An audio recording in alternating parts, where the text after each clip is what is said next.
പിന്നെ അപ്പോൾ IDFC first bank bet വെക്കുമ്പോൾ ഒരുപാട് നെഗറ്റീവ് ന്യൂസ് വന്നിരുന്നു. 65 റുപ്പീസിൽ വാങ്ങിയിട്ടുണ്ട്, ഇപ്പം 50 രൂപയേ ഉള്ളൂ, അതൊരിക്കലും കയറാൻ പോകണില്ല എന്നൊക്കെ പറഞ്ഞു. ആ സ്റ്റോക്ക് കഴിഞ്ഞ ആഴ്ച 78 പോയിട്ടുണ്ടായിരുന്നു. ഈ പറഞ്ഞ ഒരാളും ആ സ്റ്റോക്ക് വിറ്റിട്ടുണ്ടാവില്ല, 100% ഉറപ്പാக വിറ്റിട്ടുണ്ടാവില്ല എന്ന കാര്യം. സോ അങ്ങനെയാണെങ്കിൽ അൺനെസറി കമൻസ് ആയിട്ട് വരാണ്ടിരിക്കുക. നിങ്ങൾക്ക് വളരെ ക്ഷമയോട് കൂട്ടിയിട്ട് ഈ ഒരു സെക്ടറിൽ ബുള്ളിഷാണ് മാത്രം ഹോൾഡ് ചെയ്യുക. ഇൻവെസ്റ്റ്മെൻറ്റ് പ്ലാനിലൂടെ 20 ഷെയർ വാങ്ങിയിട്ട് ഹോൾഡ് ചെയ്താൽ നല്ലൊരു ബെനിഫിറ്റ് കിട്ടാവുന്ന ഒരു സെക്ടറിൽ ഉള്ള സ്റ്റോക്കാണ്.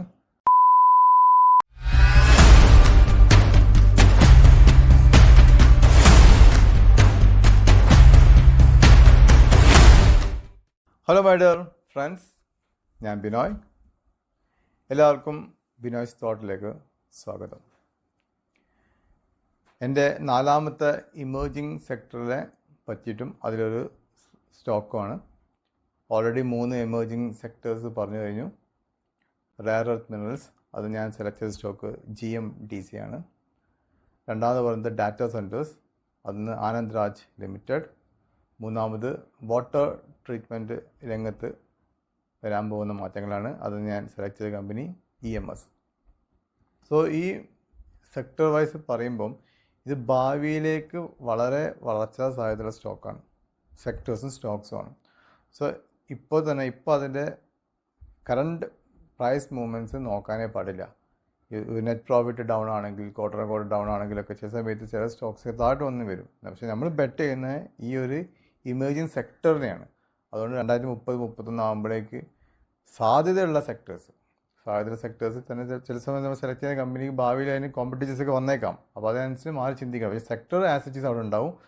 സോ ഇപ്പോഴത്തെ മൂവ്മെൻറ്റ് ഒരു 10 രൂപയോ 20 രൂപയോ കുറഞ്ഞാൽ ബോധൽ ചെയ്യാതെ ലോങ് ടേമിലേക്ക് ഹോൾഡ് ചെയ്ത് വെക്കാവുന്ന സെക്ടേഴ്സാണ് ഈ പറയുന്നതൊക്കെ. ഇന്ന് 4ാമത്തെ എൻ്റെ എമേർജിങ് സെക്ടർ, അതിൽ 2 സെക്ടേഴ്സും കൂടെ ഒരുമിച്ച് കൈകാര്യം ചെയ്യുന്ന ഒരു കമ്പനിയാണ് പറയാൻ പോകുന്നത്. Sustainable aviation fuel plus green hydrogen, രണ്ടും ഭാവിയിലെ ഫ്യൂവൽസാണ്. സസ്റ്റൈനബിൾ ഏവിയേഷൻ ഫ്യൂവൽസ് ഇപ്പോൾ നിലവിലുള്ള എയർലൈൻ ഫ്യൂവൽസിനെ റിപ്ലേസ് ചെയ്യാൻ പോകുന്ന ഫ്യൂവലാണ് സസ്റ്റൈനബിൾ ഏവിയേഷൻ ഫ്യൂവൽ, SAF എന്ന് പറയും. കാർബൺ എമിഷൻ്റെ അളവ് കുറയ്ക്കാനൊക്കെ തന്നെയാണ് ഈ ഒരു പുതിയൊരു ഫ്യൂവൽ വരുന്നത്. എന്തായാലും അത് വന്നിരിക്കും, വരാനുള്ള എല്ലാ വേൾഡ് വൈഡ് കാര്യങ്ങൾ ചെയ്ത് കഴിഞ്ഞിട്ടുണ്ട്. അതുപോലെ തന്നെയാണ് ഗ്രീൻ ഹൈഡ്രജൻ. അപ്പോൾ എല്ലാവർക്കും ഏകദേശം ഐഡിയ കിട്ടിയിട്ടുണ്ടാവും. സ്റ്റോക്കിൻ്റെ പേര് IOC തന്നെയാണ്. IOCനെ ഞാൻ ബെറ്റ് വെക്കാനുള്ള മെയിൻ കാരണം, IOC ഇപ്പോൾ അറിയപ്പെടുന്നത് ഒരു മാർക്കറ്റിംഗ് കമ്പനി ആയിട്ടാണ്. BPSL, HPCL, IOC, ഇതാണ് 3 മാർക്കറ്റിംഗ് കമ്പനീസ്. പക്ഷെ ഭാവിയിൽ ഈ വെറും ഒരു മിയർ മാർക്കറ്റിംഗ് കമ്പനി ആയിട്ടായിരിക്കില്ല IOC അറിയപ്പെടാൻ പോകുന്നത്. IOC ഓൾറെഡി ഡൈവേഴ്സിഫൈ ചെയ്തിട്ടുണ്ട്. സോ ആരാണ് ഫസ്റ്റ് സ്റ്റെപ്പ് വെക്കുന്നത് അവർക്കൊക്കെ ഏറ്റവും കൂടുതൽ ബെനിഫിറ്റ്. ഇപ്പം BPSL-ഉം HPCL-ഉം സ്റ്റിൽ ഒരു ഓയിൽ മാർക്കറ്റിംഗ് കമ്പനീസാണ്. പക്ഷേ IOC ഓൾറെഡി ഒരു സ്റ്റെപ്പ് മുന്നിലാണ് സസ്റ്റൈനബിൾ ഏവിയേഷൻ ഫ്യൂവലും അതുപോലെ തന്നെ ഗ്രീൻ ഹൈഡ്രജൻ്റെ കേസിലും. സോ അത് ഭാവിയാണ് കാണുന്നത്. ഇപ്പോൾ ഇപ്പോഴത്തെ മൂവ്മെൻറ്റ് ഇത് കയറുന്നില്ല എന്ന് പറഞ്ഞ കാര്യം. ആക്ച്വലി IOC, BPSL, HPCL-ഒക്കെ കുറേ മുന്നേ വാങ്ങിയ ആൾക്കാർക്കൊക്കെ ട്രിപ്പിൾ ബെനിഫിറ്റ്സ് ആക്കി കൊടുത്തു. ഓൾറെഡി IOC 3-4 പ്രാവശ്യം ബോണസ് എടുത്ത കമ്പനിയാണ്. നമ്മൾ പറയാൻ 130 രൂപയാണ് ഇപ്പോൾ റേറ്റ് ചെയ്യുന്നത്. പക്ഷേ ആക്ച്വലി റേറ്റ് അതല്ല, 2000 മേലെ ആണ് ആക്ച്വലി ഒരു IOC-ൻ്റെയൊക്കെ റേറ്റ് കിടക്കുന്നത്. സോ ഇനി ഭാവിയിലും ഇതുപോലെ തന്നെ ഒരു ബോണസും ഡിവിഡൻറ്റും സ്പ്ലിറ്റും, ഇപ്പോഴും 10 രൂപ ഫേസ് വാല്യൂ കമ്പനി സ്പ്ലിറ്റൊക്കെ വരാൻ സാധ്യത സ്റ്റോക്കാണ് IOC. സോ 5 കൊല്ലം കഴിഞ്ഞാൽ ഈ കമ്പനി എങ്ങനെയാവും, അത് അവിടെയാണ് ബെറ്റ് വെക്കുന്നത്. അപ്പോൾ IDFC ഫസ്റ്റ് ബാങ്ക് ബെറ്റ് വെക്കുമ്പോൾ ഒരുപാട് നെഗറ്റീവ് ന്യൂസ് വന്നിരുന്നു. 65 റുപ്പീസിൽ വാങ്ങിയിട്ടുണ്ട്, ഇപ്പം 50 രൂപയേ ഉള്ളൂ, അതൊരിക്കലും കയറാൻ പോകണില്ല എന്നൊക്കെ പറഞ്ഞു. ആ സ്റ്റോക്ക് കഴിഞ്ഞ ആഴ്ച 78 പോയിട്ടുണ്ടായിരുന്നു. ഈ പറഞ്ഞ ഒരാളും ആ സ്റ്റോക്ക് വിറ്റിട്ടുണ്ടാവില്ല, 100% ഉറപ്പാக വിറ്റിട്ടുണ്ടാവില്ല എന്ന കാര്യം. സോ അങ്ങനെയാണെങ്കിൽ അൺനെസറി കമൻസ് ആയിട്ട് വരാണ്ടിരിക്കുക. നിങ്ങൾക്ക് വളരെ ക്ഷമയോട് കൂട്ടിയിട്ട് ഈ ഒരു സെക്ടറിൽ ബുള്ളിഷാണ് മാത്രം ഹോൾഡ് ചെയ്യുക. സോ IOCയെ പറ്റിയിട്ട് ഇപ്പം ഇന്നലെ ഒരു ന്യൂസ് ഉണ്ടായിരുന്നു. പാനിപ്പറ്റുള്ള ഫസ്റ്റ് റിഫൈനറിക്ക് അപ്രൂവൽ കിട്ടിയിട്ടുണ്ട്. സസ്റ്റൈനബിൾ ഏവിയേഷൻ ഫ്യൂവൽ പ്രൊഡ്യൂസ് ചെയ്യാൻ വേണ്ടിയിട്ട് ഉള്ള ഇന്ത്യൻ ഓയിലിൻ്റെ പാനിപ്പട്ട് റിഫൈനറീസിൽ സർട്ടിഫൈഡേഷൻ കിട്ടിയിട്ടുണ്ട് സ്റ്റാർട്ട് ചെയ്യാൻ വേണ്ടിയിട്ട്. സോ എന്താണ് SAF, സസ്റ്റൈനബിൾ ഏവിയേഷൻ ഫ്യൂവൽ എന്ന് പറയുകയാണെങ്കിൽ, നമ്മൾ സാധാരണ കുക്കിംഗ് ഓയിലിനെ പ്രോസസ്സ് ചെയ്തിട്ട് ഏവിയേഷൻ ടർബൈൻ ഫ്യൂൽ, ഇപ്പോൾ നമ്മൾ ഉപയോഗിക്കുന്ന ഏവിയേഷൻ ടർബൈൻ ഫ്യൂൽ റിപ്ലേസ് ചെയ്യാൻ വേണ്ടി ഉപയോഗിക്കാൻ പറ്റാവുന്ന ഫ്യൂവൽ, അതാണ് സസ്റ്റൈനബിൾ ഏവിയേഷൻ ഫ്യൂവൽ എന്ന് പറഞ്ഞത്. ഓൾറെഡി ഇതിന് അക്സെപ്റ്റൻസ് കിട്ടിയതാണ്. പല രാജ്യങ്ങളിലും SAF സസ്റ്റൈനബിൾ ഏവിയേഷൻ ഫ്യൂൽ ഉപയോഗിച്ചിട്ട് ഫ്ലൈറ്റ് റൺ ചെയ്തിട്ടുണ്ട്. സോ ഇനി ഈ ഓൾറെഡി ഇതിന് സർട്ടിഫിക്കേഷൻ കിട്ടിക്കഴിഞ്ഞാൽ ഇനി നെക്സ്റ്റ് സ്റ്റെപ്പ് എന്ന് പറഞ്ഞാൽ പ്രൊഡക്ഷൻ സ്റ്റാർട്ട് ചെയ്യാനുള്ളത് തന്നെയാണ്. പ്രൊഡക്ഷൻ സ്റ്റാർട്ട് ചെയ്യുക, എന്നിട്ട് ഇന്ത്യക്ക് ആവശ്യമുള്ള meaning amount of sustainable aviation fuel produce ചെയ്യുക. അത് എന്നിട്ട് നമ്മളെ മിഷൻ ടാർഗറ്റ് മീറ്റ് ചെയ്യുക. അതാണ് ഫസ്റ്റ് പ്രോസസ്. സെക്കൻഡ്, അതിനെ എക്സ്പോർട്ട് ചെയ്യാനുള്ളതാണ് ഗവൺമെൻറ് പരിപാടി ഇടുന്നത്. സോ ഈ carbon offsetting and reduction scheme for international aviation, CORSIA എന്ന് പറയും, അവരെ ഈ ഇൻ്റർനാഷണൽ സിവിൽ ഏവിയേഷൻ ഓർഗനൈസേഷനും കാർബൺ ഫുട് പ്രിൻ്റ് റെഡ്യൂസ് ചെയ്യാൻ വേണ്ടിയിട്ട് ഹെൽപ്പ് ചെയ്യുന്നതാണ് സസ്റ്റൈനബിൾ ഏവിയേഷൻ ഫ്യൂവൽ. സോ ഇത് വളരെ ഇമ്പോർട്ടൻ്റ് ഉണ്ട്. ഫസ്റ്റ് സ്റ്റെപ്പ് നിലക്ക് 1% ഇത് ഫ്യൂവല് സസ്റ്റൈനബിൾ ഏവിയേഷൻ ഫ്യൂവൽ ഇപ്പോഴത്തുള്ള കൺവെൻഷണൽ ATF കൂടെ ബ്ലെൻഡ് ചെയ്യുക 2027. 2028 ആവുമ്പോഴേക്ക് 2% ആക്കാനും അവിടെ നിന്ന് അങ്ങോട്ട് ഫെർദർ ഇമ്പ്രൂവ് ചെയ്താൽ മിനിമം 5% എങ്കിലും ഈ STF ATF കൂടെ ബ്ലെൻഡ് ചെയ്യാനാണ് ഉദ്ദേശിക്കുന്നത്.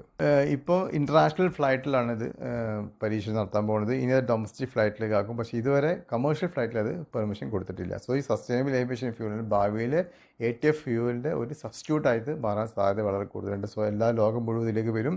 സോ ഈ ഭാവിയിൽ ചിലപ്പം ലോകത്ത് തന്നെ ഏറ്റവും വലിയ കമ്പനി ആയിരിക്കാം IOC. അല്ലാണ്ട് തന്നെ വളരെ സേഫർ സ്റ്റോക്കാണ് IOC. അതുകൊണ്ടാണ് ധൈര്യത്തിൽ പറ്റിയ കാരണം. സെക്കൻഡ്, ഗ്രീൻ ഹൈഡ്രജൻ ആണ്. ഗ്രീൻ ഹൈഡ്രജൻ സെക്ടറിലും IOC വളരെയായിട്ടും 2027-28 ആകുമ്പോഴേക്ക് ഗ്രീൻ ഹൈഡ്രജൻ പ്ലാന്റും ഓപ്പറേഷനിലാവും, സക്സസ്ഫുൾ ആവും. സോ എലക്ട്രോസിസ് എന്ന പ്രോസസ്സിലൂടെ ഒരു വാട്ടർ മോളിക്യൂൾസിനെ നമ്മൾ റിന്യൂവബിൾ എനർജി ഉപയോഗിച്ചിട്ട് വാട്ടർ മോളിക്യൂൾസിൻ്റെ ഹൈഡ്രജനും ഓക്സിജനും ആക്കി മാറ്റുന്ന പ്രോസസ്സിനാണ് എലക്ട്രോസിസ് എന്ന് പറയുന്നത്.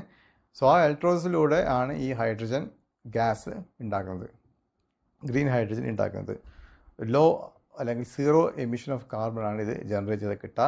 ഇതിന് പ്രൊഡക്ഷൻ സമയത്ത് വരുന്നത് ഒന്ന് ഹൈഡ്രജനും ഓക്സിജനാണ്. ഈ ഓക്സിജൻ വേണമെങ്കിൽ വീണ്ടും പല ആപ്ലിക്കേഷനിലും ഉപയോഗിക്കാൻ പറ്റുന്നതിനെ കൊണ്ട് യാതൊരു വിധത്തിൽ ബുദ്ധിമുട്ടും ഉണ്ടാവുന്നില്ല.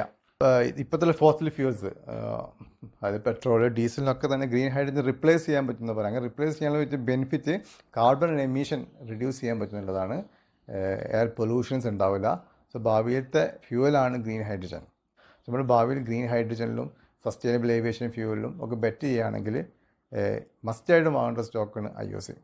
സോ ഇനി ഗ്രീൻ ഹൈഡ്രജൻ യൂസ് ചെയ്യുന്ന എവിടേക്കാന്ന് നോക്കാം. ട്രാൻസ്പോർട്ടേഷൻസിൽ, ഇൻഡസ്ട്രിയൽ പ്രോസസ്സസിൽ, പവർ ജനറേഷൻസിലൊക്കെ തന്നെ ഗ്രീൻ ഹൈഡ്രജൻ ഉപയോഗിക്കാം. IOCയെ പറ്റി പഠിക്കുകയാണെങ്കിൽ IOC നമുക്ക് എല്ലാവർക്കും അറിയാം, ഒരു OMC ഈ കമ്പനിയാണ്, ഓയിൽ മാർക്കറ്റിംഗ് കമ്പനിയാണ്.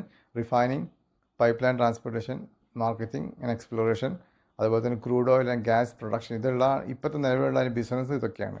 അതിന് കൂടെ തന്നെ അവർ പെട്രോ കെമിക്കൽസിലും കൂടെ കടന്നിട്ടുണ്ട്. ആ പെട്രോ കെമിക്കൽസിൻ്റെ പ്ലാന്റ് അവർ എക്സ്പാൻഡ് ചെയ്യാൻ ഉദ്ദേശിച്ചിട്ടുണ്ട്. 2-3 സ്ഥലങ്ങളിൽ പെട്രോ കെമിക്കൽസിൻ്റെ പുതിയ പ്ലാന്റ് വരുന്നുണ്ട്. ഗ്യാസ് മാർക്കറ്റിംഗ്, ഇതൊക്കെ IOCക്ക് ഉണ്ട്. സോ ഈ പ്രസൻറ്റ് ലെവലിൽ നിന്നുമാണ് ഇവർ ഡൈവേഴ്സിഫൈ ചെയ്യുന്നത്. അപ്പോൾ ഇനി ഭാവിയിലേക്ക് അവരുടെ ബിസിനസ് ഇതിൻ്റെ കൂടെയൊക്കെ ഈ ഗ്രീൻ ഹൈഡ്രജനും അതുപോലെ sustainable aviation fuel. Sustainable aviation fuel മറ്റൊരു പ്രധാനപ്പെട്ട ഒരു കമ്പനിയാണ് പ്രാജ് ഇൻഡസ്ട്രീസ്. ഓൾറെഡി പറഞ്ഞതാണ്. പ്രാജ് ഇൻഡസ്ട്രീസിനെയും കൺസിഡർ ചെയ്യാം. പിന്നെ വാല്യൂഷൻ വൈസ് നോക്കുകയാണെങ്കിൽ പ്രസൻറ്റ് പ്രൈസ് 139.91, 3 രൂപ ഡിവിഡൻഡ് ഉണ്ടായിരുന്നു. ഇന്നലെ ആയിരുന്നു അതിൻ്റെ റെക്കോർഡ് ഡേറ്റ്. 3 രൂപ ഡിവിഡൻഡ് കിട്ടിക്കഴിഞ്ഞു. ഭാവിയിലേക്ക് ഒരു 30 രൂപയെങ്കിലും പെർ ഇയർ ഡിവിഡൻഡ് കൊടുക്കാൻ സാധ്യതയുള്ള കമ്പനി IOC. കാരണം 51% ഗവൺമെൻറ് എടുത്താണുള്ളത്. പിന്നെ ഇയർ ഹൈ 184, ഇയർ ലോ 110 ആണ്. ഫേസ് വാല്യൂ 10 രൂപയാണ്. ഇമ്പോർട്ടൻറ്റ് ശ്രദ്ധിക്കുന്ന കാര്യം ഭാവിയിലേക്ക് ഇതൊരു ₹1 ഫേസ് വാല്യൂ ആവാൻ സാധ്യതയുണ്ട്. 1-2 ബോൺസും കൂടെ കിട്ടാൻ സാധ്യതയുണ്ട്. ബുക്ക് വാല്യൂ 129 ഉണ്ട്. ഇപ്പോൾ നിയർ അബൌട്ട് ബുക്ക് വാല്യൂ ആണ് സ്റ്റോക്ക് ട്രേഡ് ചെയ്യുന്നത്. ഈ PE റേഷ്യോ ഇൻഡസ്ട്രിയൽ PEൻ്റെ പകുതിയാണുള്ളത്. ഇൻഡസ്ട്രിയൽ PE 34 ആണ്. IOCൻ്റെ PE റേഷ്യോ 14.53 ആണ്. EPS 9.63 ഉണ്ട്. ലാസ്റ്റ് ക്വാർട്ടറിൽ, തൊട്ട് മുന്നിൽ ക്വാർട്ടറിൽ കുറച്ച് ലോസ് കാണിച്ചതുകൊണ്ടാണ് EPS ഡൗൺ ആകാൻ കാരണം. പക്ഷേ ലാസ്റ്റ് ക്വാർട്ടർ അത് റിക്കവർ ചെയ്തിട്ടുണ്ട്. ഇനി വരാവുന്ന റിസൾട്ട് 12-ാം തീയതിയാണ്. നല്ല റിസൾട്ടായി എക്സ്പെക്ട് ചെയ്യുന്നു. ഡെപ്റ്റ് ഇക്വിറ്റി റേഷ്യോ 0.76 ആണ്. 1 ബിലോ ആണ്. സോ വാല്യൂഷൻ വൈസ് വളരെ അട്രാക്റ്റീവ് ആണ് IOC. പിന്നെ ഷെയർ ഹോൾഡിംഗ് പാറ്റേൺ നോക്കുകയാണെങ്കിൽ FIS 7.38 7.488 അവരെ സ്റ്റേക്ക് ഇൻക്രീസ് ചെയ്തിട്ടുണ്ട് ജൂണിൽ. DISും അതുപോലെ തന്നെ 29.55 ഉള്ളത് 29.87 ആയിട്ട് ഇൻക്രീസ് ചെയ്തിട്ടുണ്ട്. സോ നിങ്ങൾ റഡാർ വെച്ച് സ്ലോലി പെട്ടെന്നുള്ള മൂവ്മെൻറ്റ് എക്സ്പെക്റ്റ് ചെയ്യാതെ മെല്ലെ എൻറ്റർ ചെയ്ത് 2031 വരെ എക്യുമുലേഷൻ നടത്തി സിസ്റ്റമാറ്റിക് ഇൻവെസ്റ്റ്മെൻറ്റ് പ്ലാനിലൂടെ IOC 10-20 ഷെയർ വാങ്ങിയിട്ട് ഹോൾഡ് ചെയ്താൽ നല്ല ബെനിഫിറ്റ് കിട്ടാവുന്ന ഒരു സെക്ടറിൽ ഉള്ള സ്റ്റോക്കാണ് IOC. സോ ആസ് യൂഷ്വൽ ഞാനൊരു SEBI രജിസ്റ്റേർഡ് അനലിസ്റ്റ് അല്ല. സോ സ്വന്തം പഠിച്ച് മനസ്സിലാക്കിയിട്ട് മാത്രം സ്റ്റോക്കിൽ ഇൻവെസ്റ്റ് ചെയ്യുക. പുതുതായി ചാനൽ കാണുന്നുണ്ടെങ്കിൽ സബ്സ്ക്രൈബ് ചെയ്യുക, മാക്സിമം നിങ്ങളുടെ ഫ്രണ്ട്സ് റിലീസ് അയച്ചു കൊടുക്കുക, ലൈക്ക് ചെയ്യുക, കമൻറ്റ് ചെയ്യുക. Thank you very much.